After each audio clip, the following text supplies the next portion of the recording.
chapter 36, the time of Jacob's trouble. I saw the saints leaving the cities and villages and associating in companies together and living in the most solitary places. Angels provided them food and water, but the wicked were suffering with hunger and thirst. Then I saw the leading men of earth consulting together, and Satan and his angels were busy around them. I saw a writing and copies of it scattered in different parts of the land, giving orders that unless the saints should yield their peculiar faith, give up the Sabbath, and observe the first day, they were at liberty after such a time to put them to death. But in this time the saints were calm and composed, trusting in God and leaning upon His promise that a way of escape would be made for them. In some places, before the time for the writing to be executed, the wicked rushed upon the saints to slay them. But angels in the form of men of war fought for them. Satan wished to have the privilege of destroying the saints of the Most High, but Jesus bade His angels watch over them, for God would be honored by making a covenant with those who had kept His law in the sight of the heathen round about them, and Jesus would be honored by translating the faithful waiting ones who had so long expected Him without their seeing death. Soon I saw the saints suffering great mental anguish. They seemed to be surrounded with the wicked inhabitants of earth. Every appearance was against them. Some began to fear that God had left them at last to perish by the hand of the wicked. But if their eyes could have been opened, they would have seen themselves surrounded by angels of God. Next came the multitude of the angry wicked, and next a mass of evil angels hurrying on the wicked to slay the saints. But as they would attempt to approach them, they would first have to pass this company of mighty holy angels, which was impossible.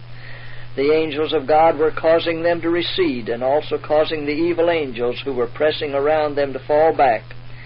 It was an hour of terrible, fearful agony to the saints. They cried day and night unto God for deliverance.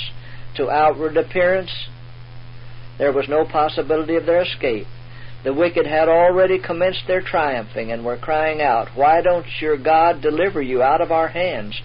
Why don't you go up and save your lives?" The saints heeded them not. They were wrestling with God like Jacob.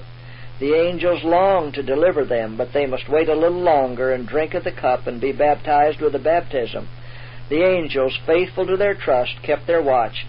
The time had about come when God was to manifest His mighty power and gloriously deliver them. God would not suffer His name to be reproached among the heathen.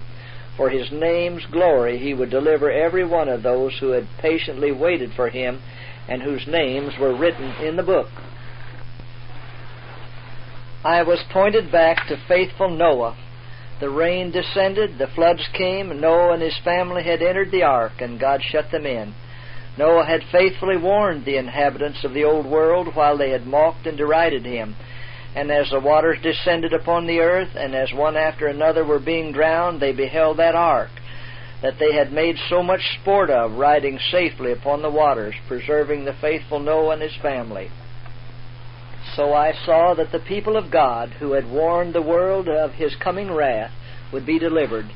They had faithfully warned the inhabitants of the earth, and God would not suffer the wicked to destroy those who were expecting translation, and who would not bow to the decree of the beast or receive his mark. I saw that if the wicked were permitted to slay the saints, Satan and all his evil host and all who hate God would be gratified.